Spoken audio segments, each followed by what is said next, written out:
Hello my dear students. So today next topic under chapter Biodiversity, Conservation and Environmental Issues, conservation of biodiversity. So conservation of biodiversity. Conservation means protection, upliftment and scientific management of biodiversity to maintain it at its optimal level and derive sustainable benefits for the present as well as for the future generation. So this is called conservation. Now what are the reasons for conservation of biodiversity? So those reasons they have divided into three categories. Here the first one is a narrow utilitarian reason. Second, broadly utilitarian reason. Third is ethical reason. Okay, so one by one. Narrow utilitarian reason. Now, useful human products like food, fiber, drugs and medicines, etc. we are getting from the biodiversity. So for that purpose, narrow utilitarian reason that we have to conserve the biodiversity. Now second one is a broadly utilitarian reason. Ecosystem, now what they provide? Ecosystem services like provision for pollinators, climate regulation, flood and erosion control, ecological balance through nutrient cycling, microbial waste treatment, biological pest control. So these are the main purpose or the reason, because of that we have to conserve the biodiversity. Now the last one is an ethical reason. See, every living species has an intrinsic value, though it may not have direct or indirect economic value, but they have rights to survive. So we don't have any right to destroy those species. So this comes under the ethical reason. So these are the three categories that will explain why, what is the reason for the conservation of biodiversity. Now the next one is conservation strategies. Here are of two types: in situ conservation and ex situ conservation. Now in situ, here the conservation of species in their natural habitat, that is called in situ conservation. Now here under in situ conservation, two alternate methods are being used to save biodiversity. What are those? Hotspot and protected area. Hotspot and protected area under in situ. Now what are these hotspots? Areas with high density of biodiversity, which are also the most threatened one. So that portion, that region comes under the hotspot, where the high density of biodiversity is present. In India, that having three hotspots: Indo-Burma, Himalayas and Western Ghats.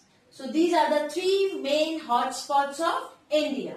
Now come to the protected area. They are ecological areas where biological diversity along with natural and cultural resources is protected, maintained and managed through legal or other effective measures. Now here protected areas include national parks, sanctuaries, biosphere reserves. So this comes under the protected area. So under in situ conservation, there are two alternate methods for the conservation of biodiversity. This one is a hotspot and protected area. Now come to the next, ex situ conservation. Here the conservation of species outside the habitat, which includes here off-site collection and gene bank. Now what are these off-site collections? Such as botanical gardens, zoological parks. So those will come under off-site collection. And the gene bank, where the frozen germplasm we store, stocks of viable seeds are there, tissue culture. So such things come under the gene bank. So ex situ conservation means conservation of species outside the habitat. Okay. Such as off-site collection and gene banks. So these are the two conservation strategies, in situ and ex situ conservation. Okay. Now come to a very important topic, that Biological Diversity Act 2002. Here, now what according to this act? It is an act of the Parliament of India for preservation of biological diversity in India and provide mechanism for equitable sharing of benefits arising out of the use of traditional biological resources and knowledge. So first, to preserve the diversity. Second, equal distribution of the resources. So this all comes under the Biological Diversity Act. Here there are 3-tier system has been established for this purpose. At the national level, NBA is there. For state level, SBB is there. And for local level BMC. So under these systems, this act is followed. They preserve the biodiversity as well as they concentrate the work on the equal distribution of the resources. Okay. Now, in Maharashtra, there they have created one mission that they want whole Maharashtra, green Maharashtra, to increase the greenery.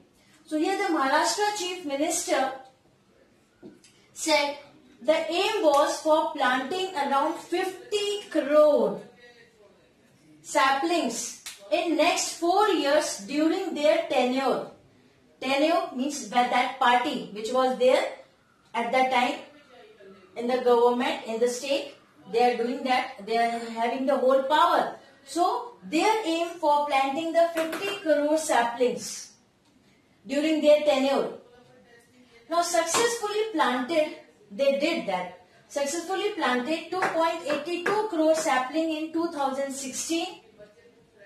Because at that time, 2016, they made this rule that we will aim to plant 50 crore saplings. Then 2017, they planted 5.17 crore. And 2018, round of 15.17 crore saplings. Now, for 33 crore target in year 2019, State Forest Minister said that government has adopted one pattern, that is Japanese pattern, Miyake, for plantation to increase forest cover. So for 2019 target to achieve, they adopted this Japanese method. Now what is this Japanese method, Miyake? Here according to this pattern, they ensures the sapling grow 10 times faster than the normal sapling, and the forest is 30 times more dense. This is the outcome of this Miyake pattern, Japanese pattern. So state government, for the target of 33 crore saplings in 2019, they adopted this method. Because here the sapling grows 10 times faster and forest is 30 times more denser by this pattern. So this is all about the conservation of biodiversity and the Biodiversity Act. So please have a look of this one. Thank you.